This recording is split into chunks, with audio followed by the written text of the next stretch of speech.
All right, wrestling fans.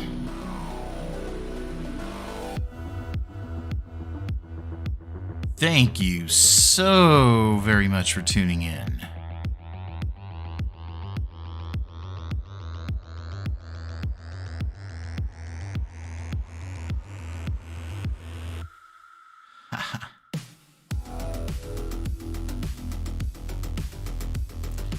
Welcome.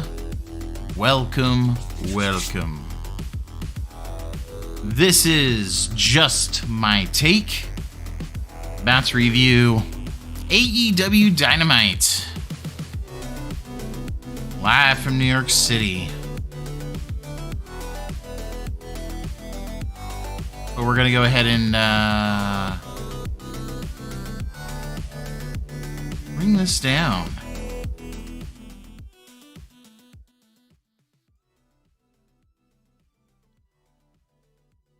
All right.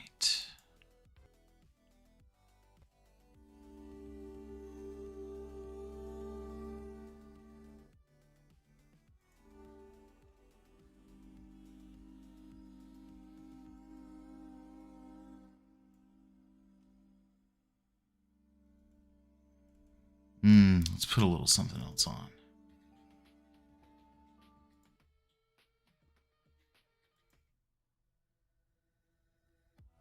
That's funny. All right. Awesome. We'll have a little music while we talk tonight. So thank you everybody out there for listening and tuning in.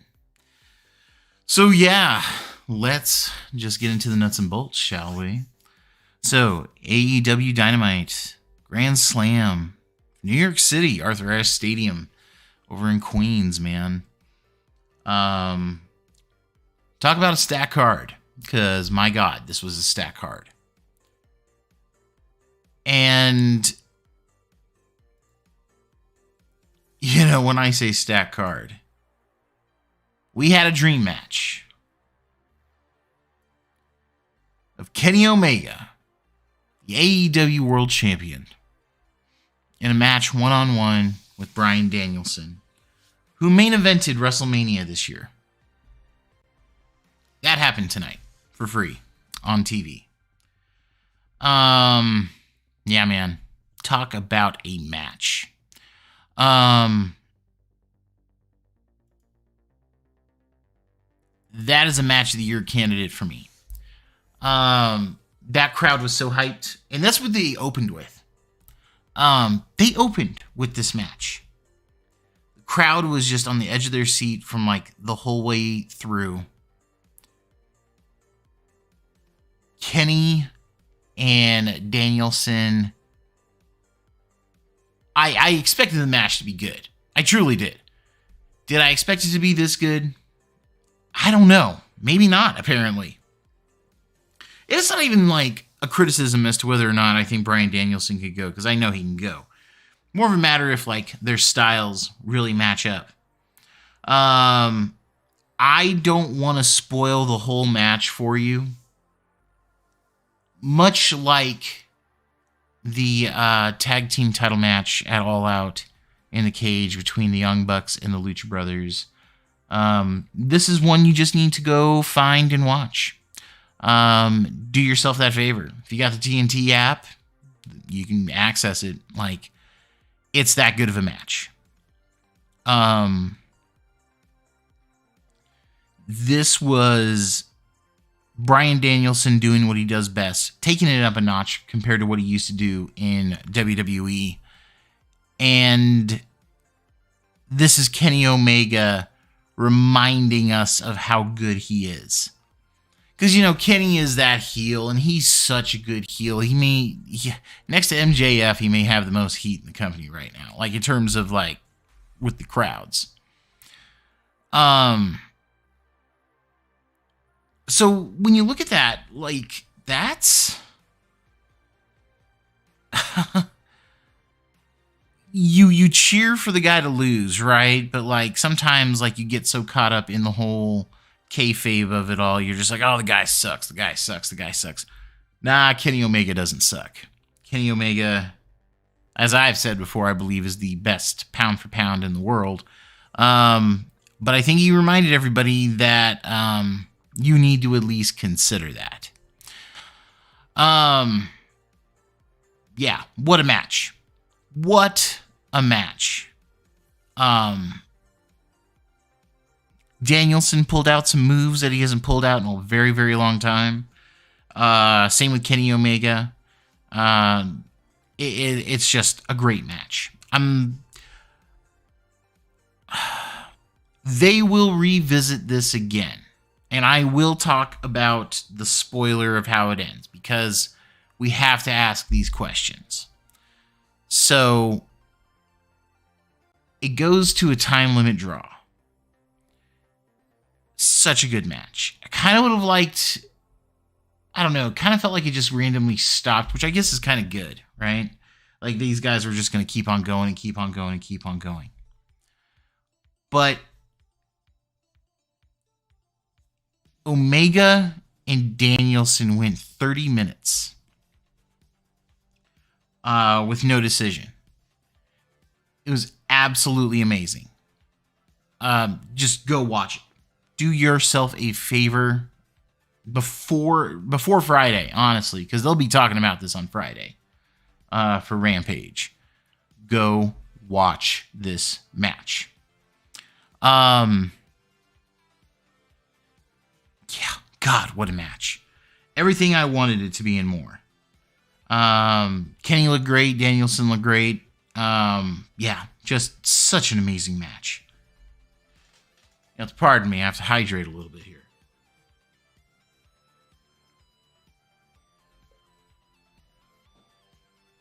So anyhow,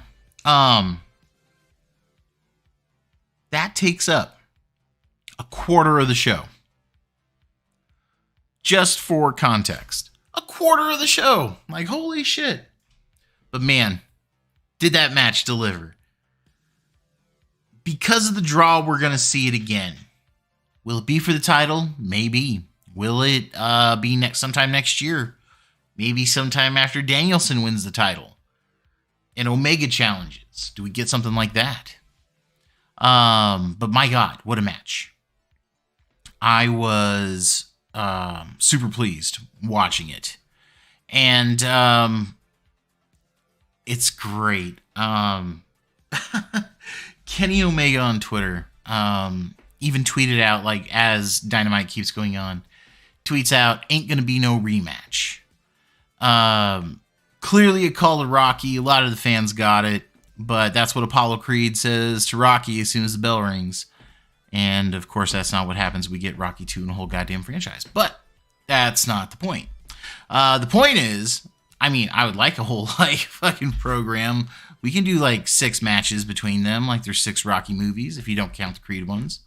Yeah, fucking A. If this is any indication, sign me the fuck up.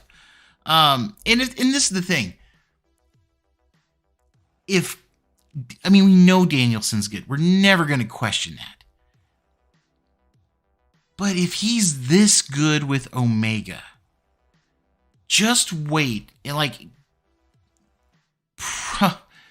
Lord willing, this whole thing is behind us next year, and he's able to go to New Japan and into the G1 Classic. Holy shit. If you don't do a match with Okada, then you're just leaving money on the table. That's just kind of that. I would love to see that match at Wrestle Kingdom, to be completely honest. I'd love to see that. But, we got a whole other year. And according to Danielson, he's got a lot in the tank. So this last final run of being a full-time wrestler, I think he said it was about 3 years is what I gathered. But yeah, this was a hell of a match. Crowd was just, man. It's one of those shows that you wish you were at. You know what I mean? There's pay-per-views that you see and you're like, oh, that was a cool pay-per-view. I'm glad I wasn't there in person. I would have hated paying a couple $100 to go to that, or however much it is to get pretty damn good seats. like you kind of like hope and pray for like on the big ones, you know. Like I went to 2 WrestleManias, and thankfully they were both really good, because not all of them are. But at the same time, though, like, oh man, that like the I can't believe, and I'll leave it at this, and I'll move on. I cannot believe that tonight I just watched Kenny Omega and Bryan Danielson wrestle for 30 minutes. I'm going to watch that match again before Friday. Yeah, absolutely.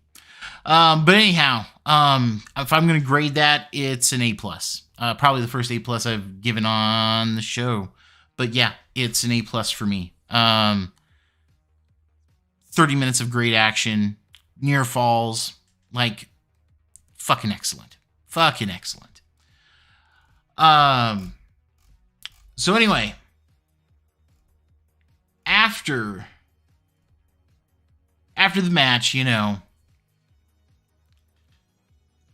the Bucks do come down. The Bucks get involved. Of course they do. They're the Bucks. They're looking out for their friend Kenny, right? That's all it ever comes down to. Just looking out for Kenny. But they, you know, the Elite pull Danielson off of Kenny, and we do get 3 super kicks from the Bucks and Cole to Danielson. That was fun to see. I mean, Super Click's back. We're getting them at Rampage. It's gonna be interesting to see how that goes. I think this is like that slow burn towards trios titles, because God knows I think they need them. With the roster as big as it is right now, that'll give a lot of people something to do. Yeah. But anyway, that's neither here nor there. So anyway, after a commercial, CM Punk comes out to address the crowd. Man, that crowd was just singing along to Cult of Personality. I was grinning in for, ear from ear, just loving it. I mean, it was CM Punk doing CM Punk things. Looked like he was about to jump into do another stage dive like he's been doing the last couple times, but he did not this time. We'll see if he does at Rampage, but he did not this time. This promo is the best promo, in my opinion at least, that he's done since he has been in AEW. And you know what? It feels like the passion is back.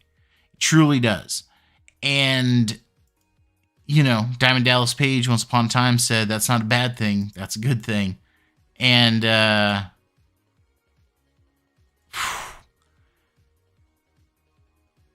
he just nails this.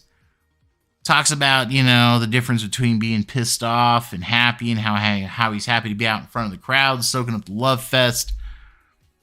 Talks about how people want the old CM Punk back, and he says, and these are very important words to listen to, he says, "Be careful what you wish for." Ominous. Ominous, but we'll at least have this to point back to when he eventually does turn heel. Because he's going to at some point. Speaking of heels, Stephen Amell was ringside. Punk gave him a hug. But yeah, Punk cut an excellent promo on Team Taz and Hobbs, and about like why they were with that table shot from last week, basically trying to take away something that he loves, because he loves professional wrestling. And he took a shot at WWE when he started. He was talking about how it's been a long time since he was in New York City. He also said it's been a really long time since professional wrestling has been in New York City, which, ooh, shots fired. Gotta love it, though. Gotta love it. Given how, yeah, I'll just leave it at that. You gotta love it. But Punk, they'll probably put this up on YouTube.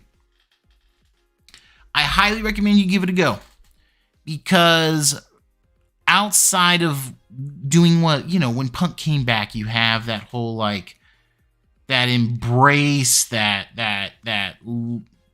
hyping one match a little bit, talking about what you used to love in terms of wrestling and all this other stuff, to now be back in the thick of it and literally do what you do best on that stick and push a program along.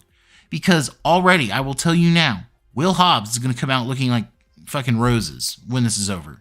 And you know what? Awesome. Because he's ready, I think, for a TNT title run. Because also, too, he actually cut a little 30-second promo. I think it was on Dark or Dark Elevation, one of the two. I think. I could be mistaken. That was excellent. But we haven't heard him really talk. And it's like, all right, man, you can clearly talk. Like, let's see you do more of this. So we will see how that all plays out down the road. Because that match is Friday. Then we get MJF with Wardlow versus Brian Pillman Jr. with Julia Hart in his corner. This is a fun match. Brian Pillman looks really good here. MJF makes him, helps make him look good. He does a lot of the classic heel stuff about the faking, the begging to like, no, don't hit me and shit like that. MJF sold that really well for him, really well, and kind of had you a couple times before. Oh God, I totally forgot. Punk. I meant to rate the promo. That's solid A, absolute solid A. Anyhow, back to MJF and Pillman. They had you a couple times on this match, and talk about a lead up to a match.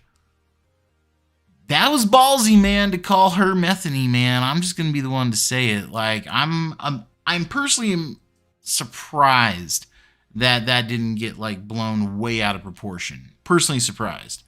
Is it a line to be crossed? That's not here for me to say. I am not a someone who has an absolute say on any of that. But Brian Pillman Jr. looked great until MJF eventually gets that salt of the earth on there. We get the tap out win, and I don't know. Looks like MJF has got nothing to do. But he does have his own faction that he hasn't really interacted with lately, and I wonder how that is going to play out, because other members of his faction are in action later on with the Pinnacle music, but we'll get into that here in just a moment. MJF and Pillman, it's good. I wouldn't call it great. I'm going to give it a B, solid B, like hovering B+. Nothing really wrong with it, but it wasn't anything like special. But also, let's be real. Punk made the joke, like, how do you follow that Kenny Omega Bryan Danielson match? Okay, that's fair. But in my opinion, Punk did, and he was able to do it with a fucking promo. Because that's CM Punk. Were MJF and Brian Pillman able to follow them? In my opinion, no. But it wasn't a complete loss. Brian Pillman looked great. I mean, he really did. Julia Hart got involved. That was kind of, fun to see. But yeah, MJF with the win, as it should be. Curious what he will end up doing next. I feel like he either needs a I don't even know. He needs somebody, because I don't think any of the titles are really right for him right now that I think about it. So if you're not going to put a title around him, you got to give him another feud. I don't know. It's going to be interesting to see. But anyway, we go backstage after that to Chris Jericho and Jake Hager with Alex Marvez. Hager and Jericho cut a promo on Men of the Year and Lambert and what's going to be going on with that on Rampage. Was nothing special. I gave it a B as well. Just didn't really tickle my balls, if you know what I mean. And then we get to maybe the most fascinating match. Cody Rhodes went one-on-one with Malachi Black. So Malachi Black had an even creepier entrance, if you can believe it or not. He had the light be red as opposed to white, and like he had on a blood red contact lens, and the makeup was done a little different. It was really badass looking. And Cody, fucking Cody, man, he comes out wearing this long ass cape. I almost want to think he thinks he's Superman, but geez, bro, like you look like Homelander from The Boys, which is wrong on so many levels. How has somebody not pulled him aside, said, okay, look, dude, sit down, watch both seasons of The Boys, and rethink your fucking in-ring wardrobe? Like, god damn. Because that's who he looks like. And here's the kicker. I would like to think, I'm half joking when I say this, I would like to think that the audience at Arthur Ashe Stadium picked up on this, but man, were they booing the shit out of him. And I'll get into more of that in a little bit. But this entrance for Cody. So Double A comes out. And again, Cody has this cape on his his entrance gear that is like longer than the veil or the trail or whatever the fuck it is, because I don't know wedding dresses. But that thing that drags all the way at the end, I have no fucking idea. But it was longer than that shit. Nyla Rose tweeted out, like, if Cody got sponsored by Fruit by the Foot, I about fell over in my chair. Because Nyla Rose is not wrong. Anyhow, this match. So yeah, anyway, so Brandy comes out and she has her own little trail, which isn't like anything like Cody's. They all three go to ringside with him. Cody and let me rewind that. Brandy and Double A are with Cody. So,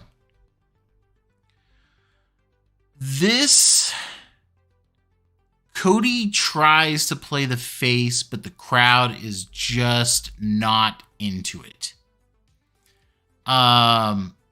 They gave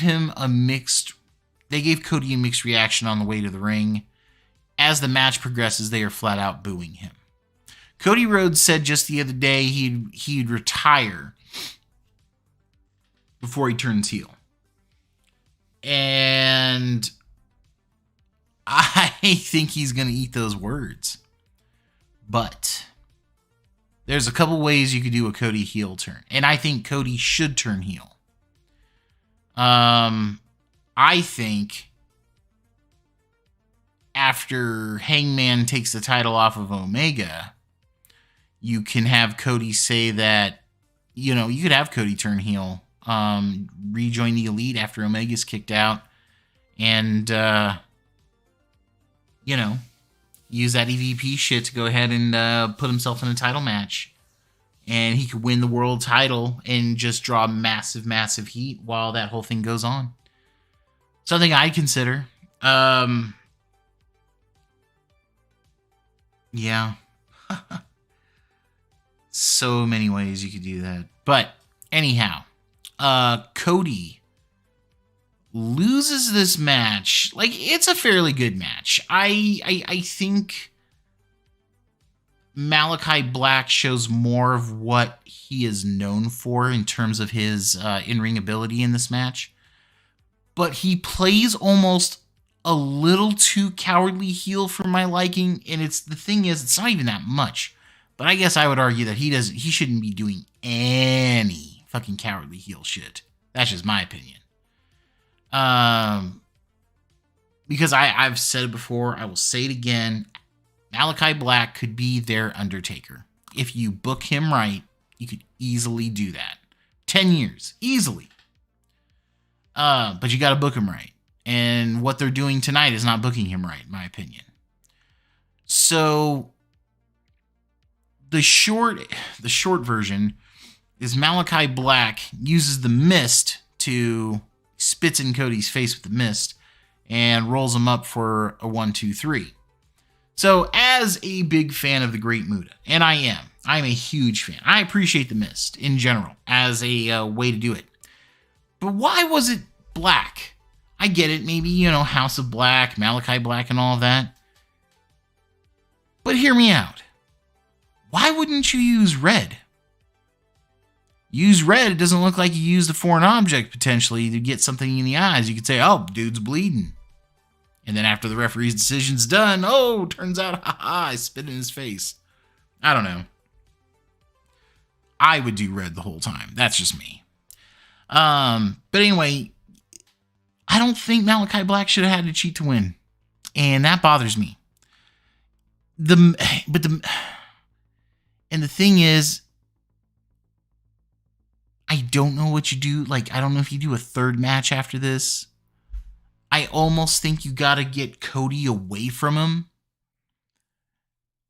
But I also think Cody should, I don't know, take 6 months off and be a dad and a husband, for a bit. But hey, I'm also, not in this fucking personal life, so what the fuck do I know?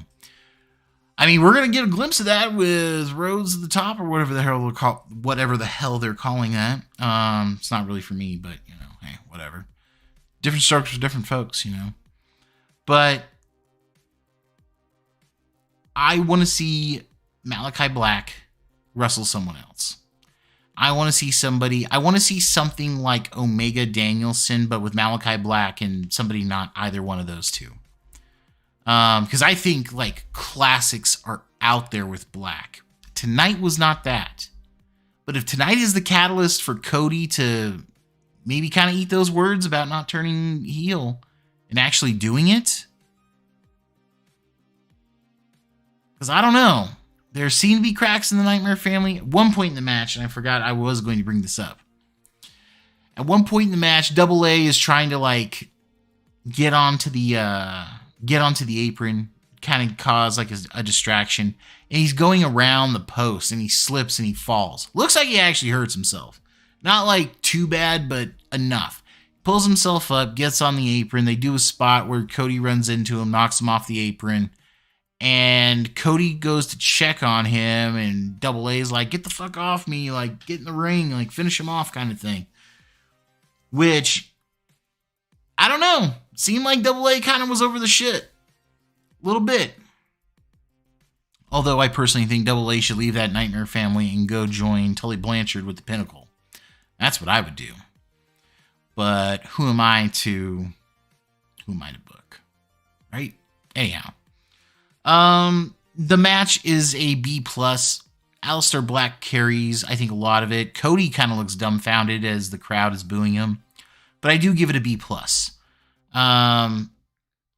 Again, a B+, it sounds like I'm being harsh on it. But no, I think a B+ is completely fair.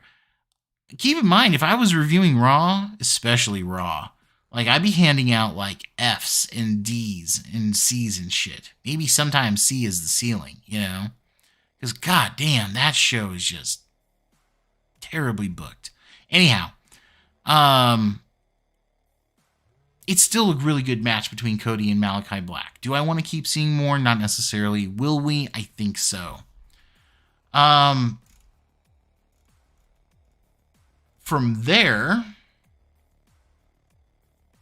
we get a little promo, little tease, that next week on Dynamite, the Spanish God, Sammy Guevara, will be challenging the Redeemer, the TNT champion, Miro, for the championship.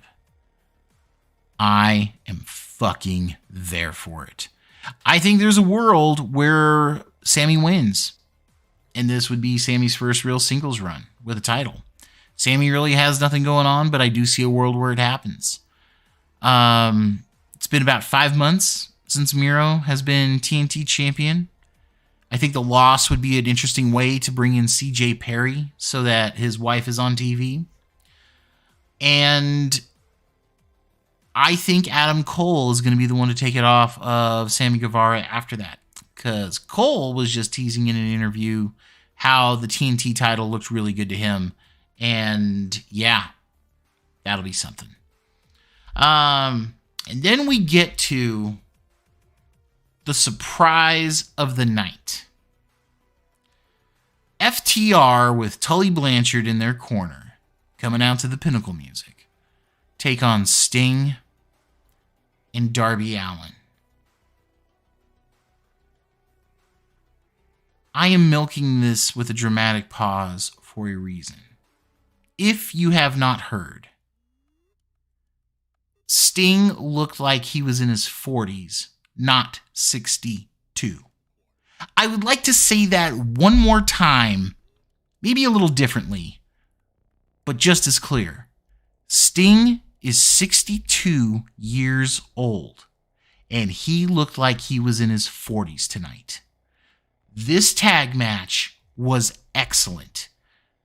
It's not like your barn burners between, the Bucks and the Luchas, or the Bucks and FTR, those kind of matches. Sting was hitting the ropes like he was in his 40s. He looked great. Absolutely great. He even did double A spine buster. Loved it. Crowd was hyped for Sting. They were super hyped for Darby. But my God, Sting just... I couldn't believe we got this out of Sting tonight. You still got it chance. Like, I thought Sting looked good in that street fight on Double or Nothing. I thought he looked good there. He looked great tonight. He looked so good that I question if he has one more classic singles match in him. Does he? Logically, probably not. But my God, did they make me I don't want to say dreamer. Hopeful. That's the best way I could say it. Go out of your way if you're a pro wrestling fan, and if you're a tag team wrestling fan specifically, go watch this match. Sting looked great. FTR looked great. Darby Allin, consistent as always. Gotta love what Darby does out there. There's so much fun stuff that happens in the match. Like, I can't get over how much work Sting did in that ring tonight. He puts Harwood in the Scorpion Death Lock and gets a submission win. And I know Harwood, with his love for NWA and WCW, like old WCW, I'm sure this is going to be on one of his lists as great moments for his career, to tap out the Sting in New York City. FTR also, by the way, had NWO inspired gear tonight and it looked fucking great. I loved it. This was such a fun match to watch. I barely spoke because I was just like, oh my God. So good. So good. But by all means, go see it. Go see it when you have time. After that, we get a little vignette on Britt Baker and Ruby Soho. Oh, what am I grading that tag match? Gets an A. Gets an A. Just on the emotional level alone, it gets an A. I'm so glad. Like, I thought Sting was going to collapse at one point, but nah, he looked great. Anyway, we get a little vignette between Britt Baker and Ruby Soho. That's the main event tonight. Then we get a Friday Rampage lineup. Listen to this card. Anna Jay versus Penelope Ford. I think Penelope Ford is one of the more underrated women's wrestlers on that roster.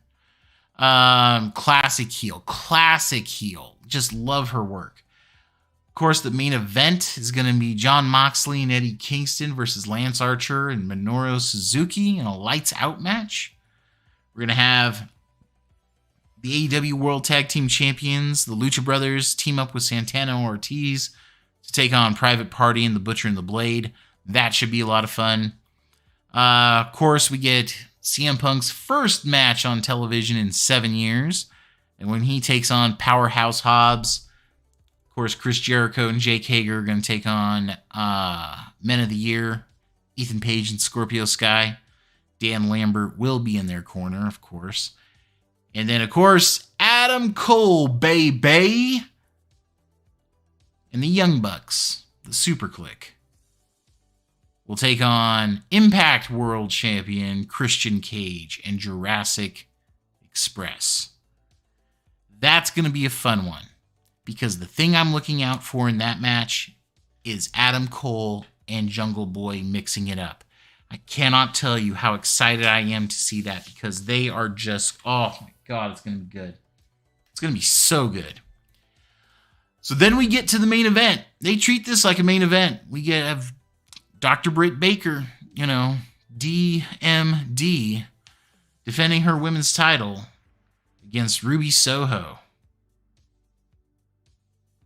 And of course, Jamie Hayter and Rebel, not Reba, both of them are accompanying Britt Baker to the ring. And here's the thing, man. This was almost like a face versus face match. Britt is trying to be the heel. But we have, to start the match, we've got a Ruby Soho and a DMD chant back and forth, Ruby Soho, DMD. We have that for a bit. So both women are clearly, have their fan base there. And the crowd boos Britt a little bit when they're doing the, yeah, boo, back and forth kind of thing. But Ruby Soho looked great. Britt Baker needs to use her super kick more often. She laid out some devastating ones. Not to give everything away on this. This was an interesting match. It was a little bit, I don't want to say slow. It did not have the same pace as other matches that happened earlier in the night, and that kind of shows. So the crowd, I think, was a little bit tired at this point, especially coming off of everything that Sting did. My God. But the crowd, it didn't feel like was too terribly in it outside of the beginning. I felt like their energy level was kind of taking a hit there. But, Britt made Ruby look great and vice versa. These two, I would love to see another match with them. Will we get it? I don't think so, at least not for a while. And the reason I say that, because the ending is pretty predictable, but Britt Baker does retain via submission. Solid match. This was something that Ruby Soho desperately needed because women's wrestling, it clearly hasn't had a fair shake over the years. And Ruby Soho helped put a spotlight on it in a way that you don't have to be one of these top 5 names of your Baker, your Charlotte, your Lynch, your, name 2 more, like Sasha and maybe Bayley or Asuka. I would say Asuka personally, but regardless, Ruby Soho is not quite on that level. I'm not trying to be mean when I say that. I'm genuinely not. This sort of thing helps her get there, though. So she's a solid classic match away from that happening. And she, I think, had one of the best singles matches I've ever seen her have with this. And Britt is just super duper consistent.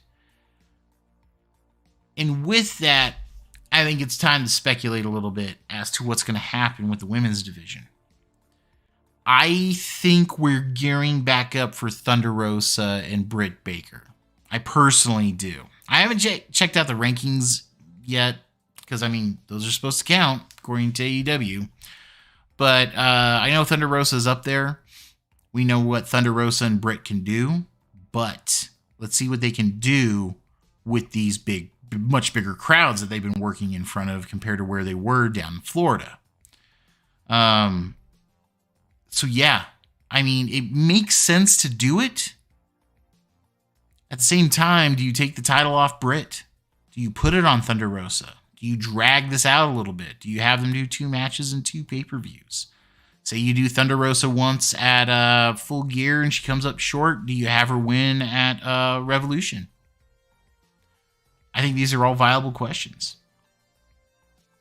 But anyhow, the match in and of itself for Soho and Baker, I'm going to give an A-. Because I don't think crowd reaction's a fair, is that fair of a measuring stick to judge it up against, given how, like, in my opinion, the quality of the match is good. I just think the crowd was tired. But overall, I'm going to give this episode an A. Kenny Omega and Bryan Danielson match carries so much. And I mean so fucking much. It was such a good match. And then, of course, Sting doing his thing. God, like, I can't believe I saw Sting hit the ropes the way he did in 2021 at 62 years old. God. Quote Tony Schiavone. God, I love pro wrestling. So, let's go ahead and talk about Friday. Friday is going to be an interesting one. So let's take a look. I've already gone down the matches. Might as well give some predictions while I'm at it. Anna Jay versus Penelope Ford. I see no reason why Anna Jay should not win this match. She just came back, and I don't... She needs, I think, a bit more momentum considering all the drama shit that's going on with the Dark Order. Moxley and Kingston against Archer and Suzuki. Moxley and Kingston are winning that one. That crowd is going to be insane for Kingston when he comes out. The tag champs, the Luchas, along with Proud and Powerful against Private Party and Butcher the Blade. Party Family Office, I think they're called.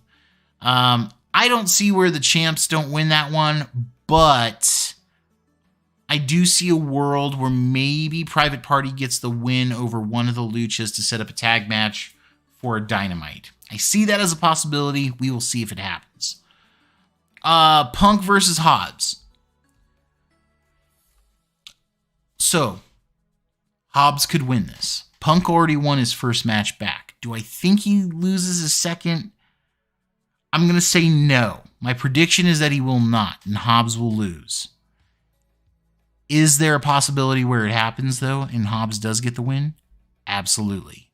I am saying it would not be that much of an upset in the sense of Hobbs getting the win because of, even with nefarious means, like that's a rub that he can run with for months. Even if he doesn't get like a TNT title run right away, I would love like that kind of thing to be able to say like, yeah, well, I beat CM Punk. I beat the best in the world. But do I think Punk loses? No, because I think Punk is going to go through Team Taz until something happens. But I mean, who knows how that one's going to play out? Because I did not expect Punk to start mixing with Team Taz. But anyway, my official pick is Punk. Jericho and Hager against Ethan Page, and Scorpio Sky.